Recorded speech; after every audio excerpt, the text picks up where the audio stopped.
नमस्कार, स्वागत है आप सभी का देवभूमि के महासंग्राम में। मैं हूं आपके साथ मानू तेवतिया। उत्तराखंड की खबर आपको दिखाएंगे, लेकिन उससे पहले यूपी के बुलंदशहर से आ रही है एक बड़ी खबर। यहां थाना कोतवाली देहात के भाईपुरा मोड़ पर फिल्मी अंदाज में गोलीकांड हुआ है। मौजूदा ब्लॉक प्रमुख के पति और पूर्व ब्लॉक प्रमुख हाजी यूनुस के काफिले पर अंधाधुंध फायरिंग की गई है। शादी में शामिल होकर वापस लौट रहे थे पूर्व ब्लॉक प्रमुख हाजी यूनुस।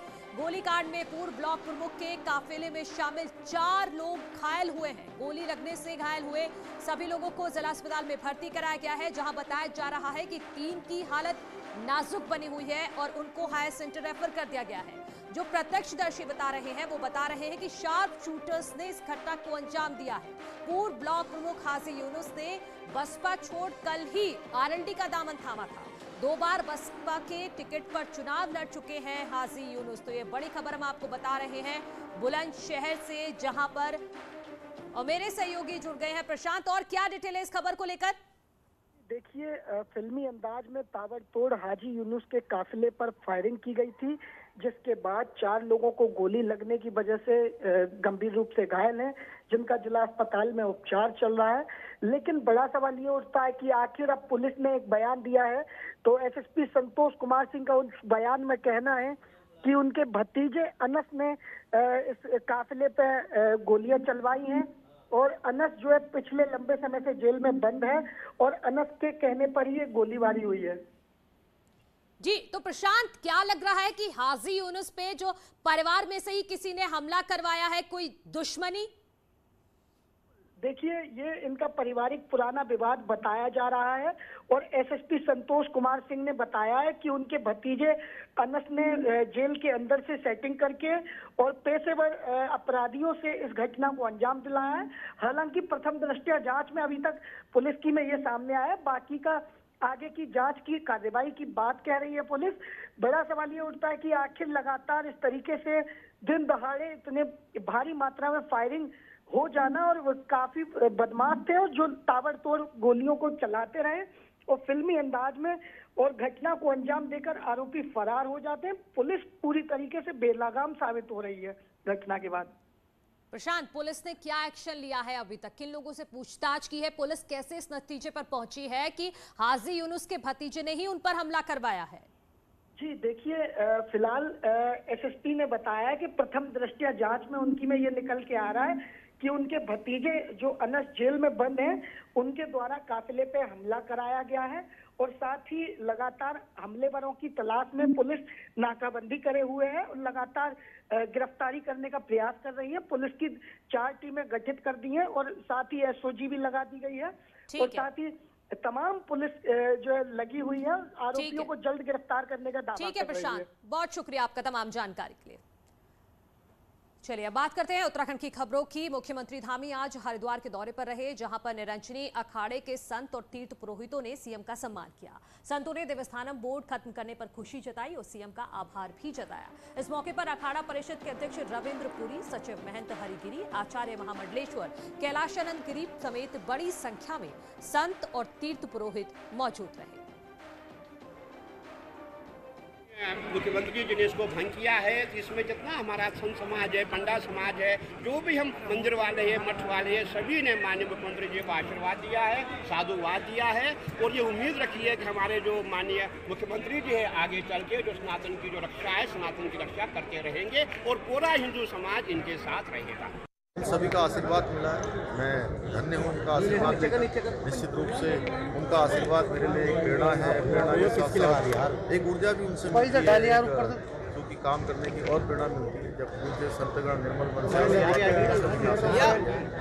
निश्चित रूप से हमें अपने कर्म क्षेत्र में और इससे आगे बढ़ेंगे, आगे काम करेंगे और देवस्थानम एक्ट जो हमने वापस लिया है, तो निश्चित रूप से सभी की भावनाओं के अनुरूप हमने ये एक्ट वापस लिया है। आगे चलकर नई व्यवस्था कोई बनाएंगे। हरिद्वार के अलावा आज उधम सिंह नगर के दौरे पर भी रहे मुख्यमंत्री धामी। यहां पर विकास की बड़ी सौगात उन्होंने दी है। सीएम धामी ने काशीपुर में करीब 117 करोड़ की योजनाओं का लोकार्पण और शिलान्यास किया। कि एक स्वास्थ्य के क्षेत्र में एक बड़ा सेंटर यहां पर होना चाहिए, एम्स की एक और शाखा खुलनी चाहिए। मैं माननीय प्रधानमंत्री जी का आप सबकी तरफ से धन्यवाद करना चाहता हूं, आप सभी की तरफ से धन्यवाद करना चाहता हूं कि उन्होंने हमारे को इस उत्तराखंड के अंदर दूसरा एम्स का सैटेलाइट सेंटर खोलने का जो है वहां से स्वीकृति प्रदान कर दी है।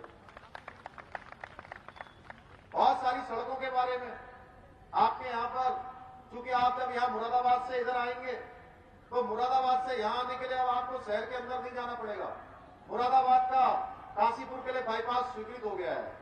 अभी हल्द्वानी जब माननीय प्रधानमंत्री जी का कार्यक्रम लगेगा उस दिन इस योजना का शिलान्यास होने वाला है। आप रामपुर वाले बाईपास का शिलान्यास होने वाला है। आपके काशीपुर क्षेत्र से जाने वाली तमाम चीजें जो आगे को जाती हैं उनका शिलान्यास लोकार्पण होने वाला है। इसी प्रकार से आप जब यहाँ से हरिद्वार जाते हैं या देहरादून जाते हैं तो आपको हरिद्वार और देहरादून जाने के लिए अब आपको 1 घंटे से 1.5 घंटे की दूरी कम होने वाली है।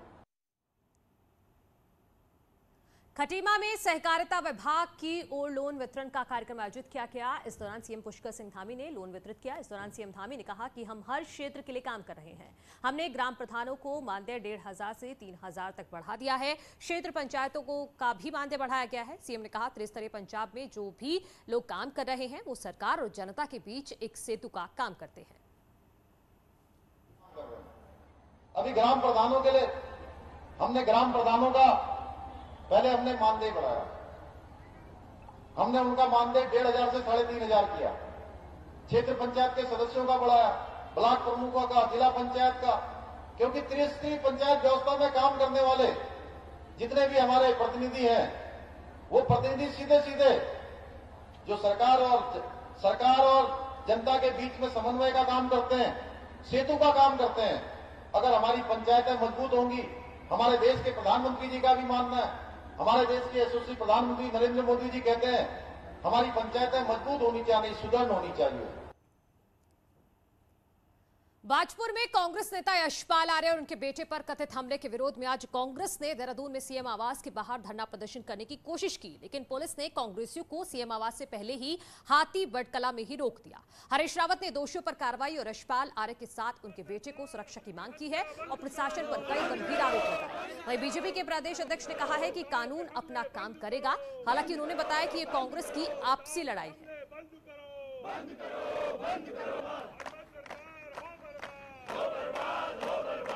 तरीके से उनको मारने का प्रयास था। पुलिस को सूचना थी लेकिन पुलिस घटनास्थल पर नहीं थी और पुलिस ने रोकने का कोई प्रयास नहीं किया।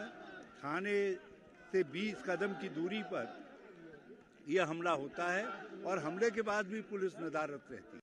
मित्रों को कहना चाहता हूं कि देखिए, कानून तो अपना काम करेगा। कानून किसी को भी कानून व्यवस्था के साथ खिलवाड़ करने की इजाजत नहीं होगी। लेकिन मैं ये भी कहना चाहता हूं कि जैसा बोओगे ऐसा काटोगे। उत्तराखंड की राजनीति में गंगोत्री विधानसभा का मिथक राजनीतिक पार्टियों के लिए खास मायने रखता है। कहा जाता है कि जिस भी पार्टी का प्रत्याशी यहां से जीतता है, प्रदेश में उसकी ही सरकार बनती है।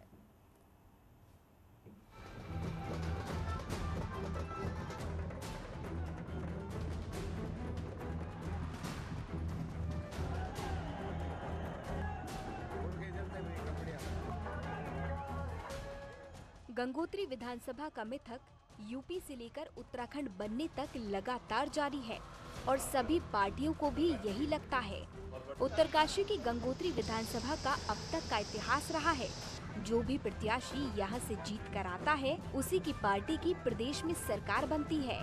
देश आजाद होने के बाद से यही चलता आ रहा है।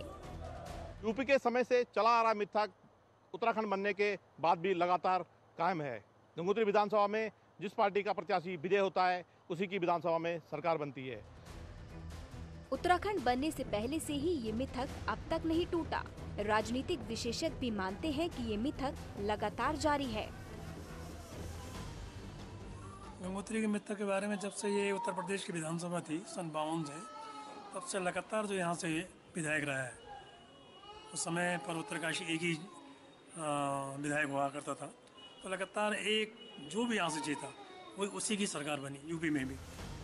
उत्तराखंड बनने के बाद भी अब तक ये मिथक जारी है।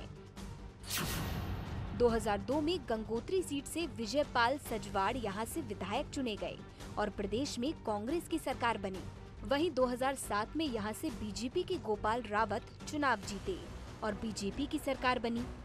वहीं दोबारा 2012 में कांग्रेस से विजय पाल सजवाड़ यहां से विजयी हुए तो प्रदेश में एक बार फिर से कांग्रेस की सरकार बनी।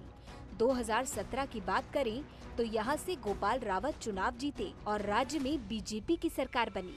वहीं इस बार आम आदमी पार्टी ने यहां से अजय कोठियाल को चुनाव में उतारा है और शायद सोच यही है कि ये सीट अगर पार्टी की झोली में आई तो सरकार उनकी बन जाएगी। जब आप कहते हैं कि जो यहाँ का मिथक है और जो यहाँ से जीतेगा उसकी सरकार बनेगा, निश्चित तौर पर 2022 में कांग्रेस की सरकार बनेगी। उत्तराखंड की राजनीति की ईमानदारी, उत्तराखंड की राजनीति में जो नई हवा चलेगी उसकी गंगोत्री विधानसभा में, गंगोत्री को भी ये सौभाग्य प्राप्त होगा, गंगोत्री के लोगों को भी और हम सबको ये सौभाग्य प्राप्त होगा कि यहाँ से राजनीति की कैसा हवा चलेगी। गंगोत्री विधानसभा का मिथक लगातार बरकरार है। उत्तराखंड बनने के बाद से अब तक सरकार में यहाँ के विधायक को मंत्री पद न दिए जाने पर स्थानीय लोगों में मायूसी देखी जाती रही है। हर बार मायूसी हाथ लगती है और लोगों को निराशा हाथ लगती है। आज तक उत्तराखंड राज्य में यहाँ का कोई मंत्री नहीं बना। गंगोत्री विधानसभा का मिथक ही उसे खास और सबसे हॉट सीट बना देता है। इस बार भी मिथक के चलते तीनों पार्टियां इसे जीतने के लिए कोई कसर नहीं छोड़ना चाहती हैं। वहीं 2022 का परिणाम ही बताएगा कि ये मिथक टूटता है या बरकरार रहता है। Bureau report, news 18। उत्तराखंड बनने के बाद 2002 में कांग्रेस का प्रत्याशी गंगोत्री विधानसभा से विजय हुआ और कांग्रेस की सरकार बनी, जिसके बाद लगातार जिस पार्टी का प्रत्याशी इस विधानसभा में विजय हुआ उसी पार्टी की प्रदेश में सरकार बनी। अब देखना होगा कि 2022 में किस पार्टी का प्रत्याशी इस विधानसभा में विजय होता है, मिथक बरकरार रहता है या टूटता है, ये दो। और यहाँ रुक रहे हैं एक छोटे से ब्रेक के लिए, जल्द लौट रहे हैं, कहीं मत जाइए।